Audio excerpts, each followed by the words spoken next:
All right. Well, what do you know? We're already about to wrap up 2021, and the VGAs just occurred, and they announced their own winners for that event, plus some new games were announced at that. And it's definitely been a heck of a year, just to sum it up in general. And I've been holding this off just for that final squeeze of Halo Infinite dropping, and to try and beat a few other games I've had sitting in my backlog, because boy, it started to grow these last 2 months in particular. It's it's been a hectic year in all aspects and qualities, that's for sure. But now that everything's getting to the point of being said and done, we're about to send off our final farewell to 2021. I want to take the time to at least go back and catch up on my top 5 games of this year from my own experience. Just from what I got to personally play. Alright, there's still a lot that's just sitting in my backlog still, like I mentioned, but, just in case you're kind of wondering about something, there's probably a good chance I didn't even get around to it. But, all things considered, why not just jump right into this? Especially since I didn't get to review all these games, this at least gives some chance to talk about them. And a number of these titles definitely deserve it. And to kick things off, I want to start with this one. Metroid Dread. Samus has had quite a triumphant return after being gone for so freaking long. It's really amazing to finally get the follow-up to Metroid Fusion, a game that I still remember getting Christmas Day on my Game Boy Advance, my new Game Boy Advance. That's how long it's been. I think, in middle school, or no, not actually earlier than middle school. I was around third grade probably. But yeah, it's been a long time coming, and the last, Metroid game that we got to try was Samus Returns, and that was an awesome way to experience the second one. So it left me very curious about how Dread could follow in those footsteps, or show us what the power of the Switch was. To say in the very least, yeah, it caught me off guard. This game is as intense as ever, and it proves that the Metroidvania formula still works very strong today. And Samus is as amazing and as cool as ever still. It's fascinating, it's intense action, and there's just something special, something magical about these Metroid games. Dread proves that it has not lost its touch. If you've played any of the games before, or this would be your first foray into the series, no matter what, I'd recommend giving it a go. If 2D action adventure sounds cool to you, then it's right up your alley. Metroidvania sounds cool to you, right up your alley. There's a reason why this won Action Adventure Game of the Year at the VGAs this year. I'll say that with certainty. But let's give the best bounty hunter a quick, moment on the spotlight. I'd feel wrong if I didn't mention that at least for 2021. And then next up, this did get a review. This was the last one I did, in fact. Resident Evil 8 Village. Now, man, this was... It was a lot to take in when it came to this game, just because it wasn't exactly what I expected going into it. They definitely threw some curveballs at us with this game, and it felt like it leaned more on the action-adventure side as well than survival horror, if I'm being honest. But this continues the story of Ethan from Resident Evil 7, and it did not pull any punches. It was just an amazing adventure. I love the combat, I love the story, this really grim, unsettling setting of what essentially looks like Transylvania. This village out in the middle of nowhere, in the mountains, dead of winter. It made for a very strong entry into the Resident Evil franchise, I'd say. And really, if I had any complaints about it, it's just I wish they included a VR mode for it, like they did with 7, but I'm kind of not surprised I didn't at the same time. But yeah, all things considered, it was just a very compelling experience getting to, you know, go through this world and see where this story led us. And I'm quite happy with what I got. So, for you Resident Evil fans, you got yourselves a pretty solid entry right there. Next up, the VGA's Game of the Year. I actually have a review of this just sitting in my computer. It's been recorded for like half a year now, if I'm being honest. But I got to go through this with a very close friend of mine, and it was a truly wonderful experience. I completely understand how this got Game of the Year. 100%. It's a beautiful story with such a awesome variety of gameplay in it. It's a lot of platforming, essentially, but they always find something new to inject in every world, every area. You get everything from, like, you know, Street Fighter style combat to shooting gallery games to God, I can't do it justice just by trying to explain all this. But it was amazing, and it definitely drew some tears even by the end of it. It just captures some special magic, some part of your imagination, some part of the kid in you, but also what might be relatable struggles for some of you as well. With pretty much two parents thinking about having a divorce, but they rekindle the magic. It's just a very touching story, and one that I simply cannot forget. And once again, let me stress, you have to play this with, you know, a friend, somebody. That's the only way to actually play this game. It's built for nothing but co-op. But if you have the chance at all, please give It Takes Two a chance. I have no regrets about this, and it makes me very excited to see what the creators of this game can do next, especially, you know, between this and A Way Out. They're proven that couch co-op is still very much alive and very powerful. So, that was our number 3 already. Next up is my number 2. I still have to beat this one as well, but just from what I have played, yes, it is indeed this good. Ratchet & Clank Ripped Apart. Now, I'm sure the struggle for a lot of you is the fact that we're still having the next-gen console shortage, including graphics card shortage. Sucks. Hopefully that gets dealt with sooner or later, but this is an excellent game. Just everything from the graphics to the art style, the worlds, the designs, everything. Ratchet & Clank has always just had a very strong grasp on the formula and the, you know, action platformer genre. It's still very much, you know, in the vein of the older games. It's just been modernized wonderfully. And it's just amazing that it can also almost look like a Pixar cartoon, an animated film. It definitely left my jaw on the floor, and a big smile on my face throughout most of it. Ratchet's still an amazing character, and Rivet, she's also an amazing character. The gunplay, gameplay, all of that is simply wonderful.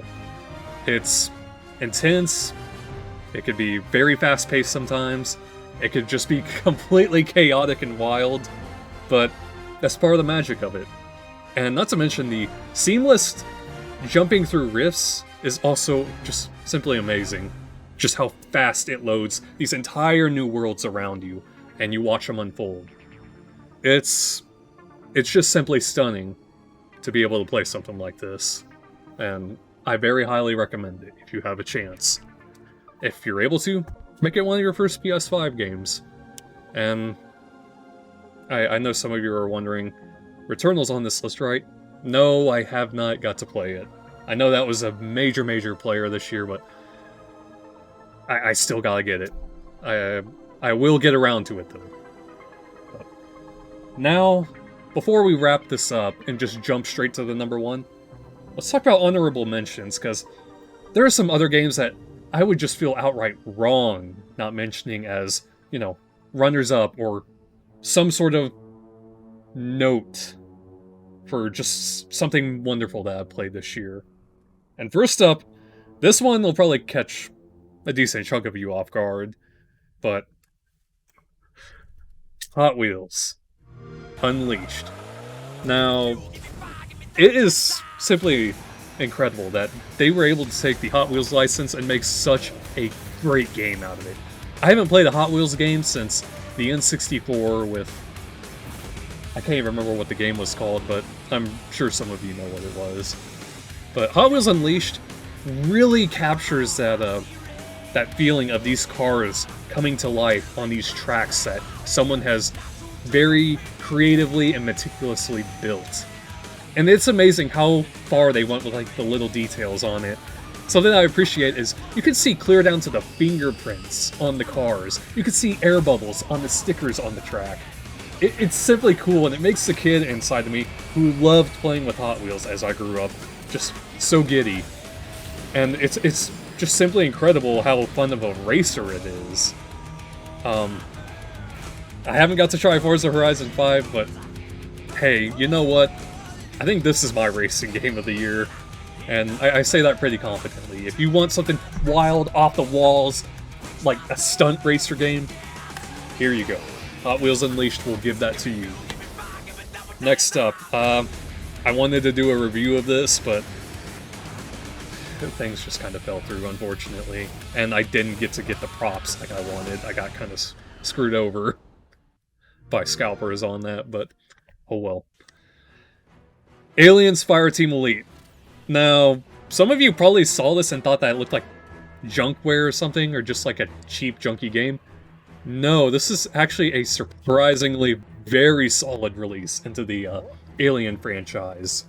What can I say other than it is an amazing, yet strangely just 3-player co-op game, not 4. I don't know what that's about. Maybe it was a balancing thing, who knows, but it is a really fun third-person, horde shooter. You go through these missions in, I think, 3 or 4 individual short campaigns from, on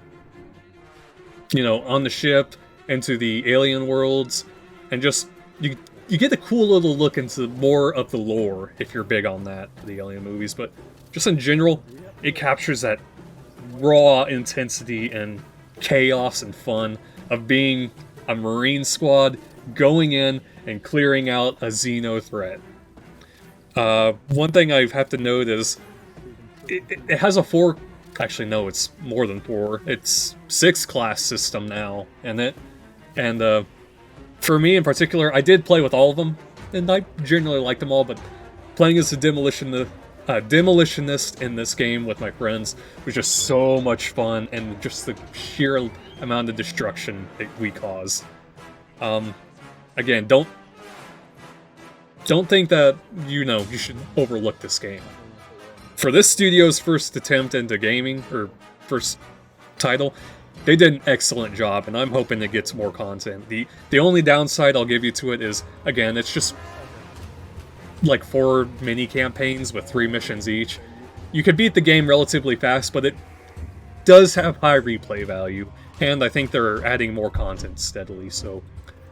If you see Aliens Fireteam Elite on sale sometime, and you got some buddies, or if you want to play it solo, you can. Give it a shot. I recommend it. It's definitely an honorable mention. And then next up... man, I wish I had more time to play this, but I would feel so wrong and unsatisfied with myself that I didn't bring up the Mass Effect Legendary Edition. The Legendary Edition, once again, proves that just how good that original Mass Effect trilogy was, and still is. It's a wonderful trilogy of sci-fi that just sucks you in. It's such a great RPG, and even what I played of the first game, they gave it some pretty nice upgrades. The combat's still kind of wonky, in my opinion, compared to the 2 and 3. 3, I think, had the best combat, but, you know, it's just wonderful. I'm so glad that I get to experience this entire trilogy again in one package, and if you've never played Mass Effect before, please, I implore you to check this out, get it. You will get so much bang for your buck with how much content is in this franchise. Very strongly recommend it. That's just simply all I could say. It's one of the hallmarks of the RPG genre, and almost like our modern day, you know, Star Wars, or the Star Wars of the video game world, essentially. It's just that good, and yeah.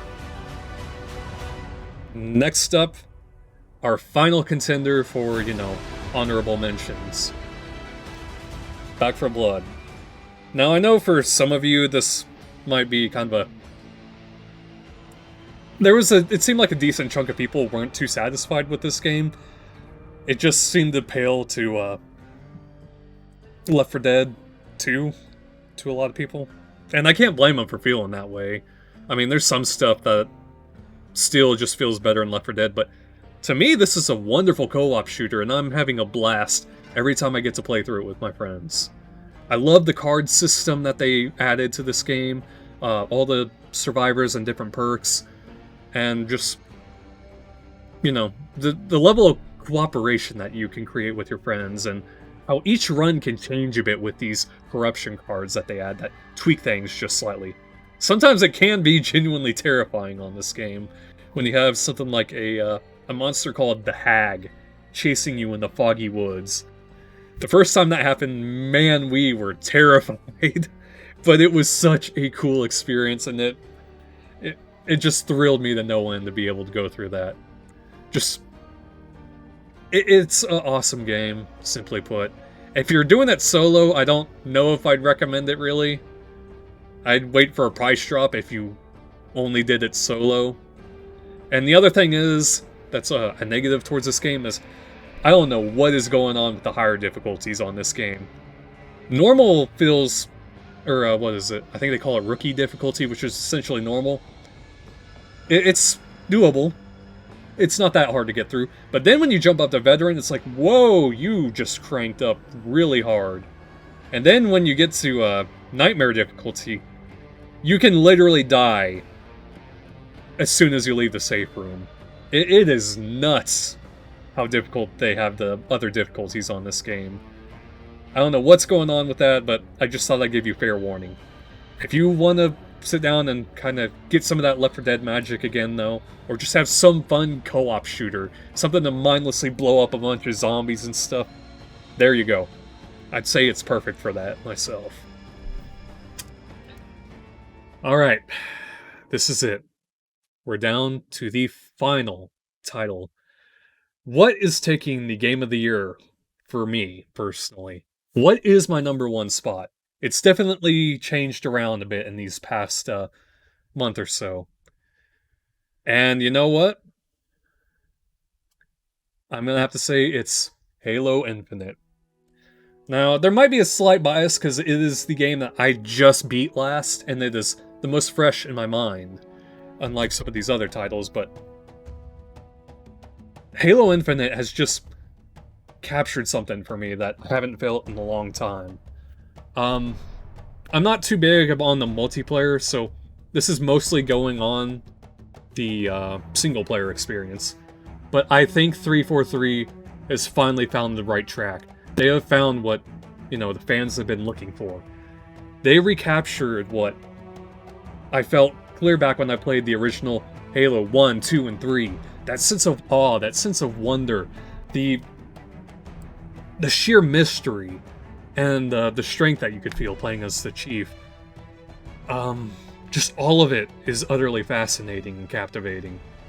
I still remember that, you know, playing the original Halo games, just there was something so intriguing about them, and it's partially how they built the world, how you had so much mystery surrounding you, but you knew what your mission was, and no matter what, you wanted to get through it and save everyone. Save humanity, essentially, and the universe, really. And Infinite has definitely captured that once more. The sense of scale, the wonder of the world around me, and every time I go into these Forerunner facilities, the story of what has happened to lead up to where I am now. And yeah, it had me hooked. I wanted to just hammer away at that game non-stop. And it was just simply wonderful. Even the music has come back very strong in Infinite. It's even got some remixes of original Halo 1, 2, and 3 songs, essentially. Like Through the Woods or the Warthog Run, for example. It's just like jaw-dropping just to be able to feel that again. It's something I cannot recommend enough. It was definitely some of the strongest... It definitely was the strongest gaming experience I think I've had of 2021. And it has me itching for more. They've nailed everything down on the game. From gunplay, to the campaign, to potentially its future. And I am eagerly looking forward to see what lies ahead of us with Halo Infinite and beyond. Who knows, maybe that'll be the next title, Halo Beyond. But, yeah, I hope I didn't ramble off like an idiot or kind of wind up repeating myself too much. I just wanted to do this because I felt like I really, really want to give some of these games a spotlight and talk about them. Because 2021 may have been crap, but at least it wasn't a crapshoot with gaming. We did have some nice, solid heavy hitters this year. And I'm looking forward to what 2022 holds for us, especially with stuff like Horizon Zero Dawn dropping on us. Oh wait, Forbidden West, sorry. But those games dropping on us at the start of next year, so with all things considered, let's wrap up the rest of 2021 and go into 2022 strong. So, everybody, take care, stay safe, and have a wonderful day. Have a wonderful Christmas, have a wonderful rest of the year. We'll see you next time, everyone.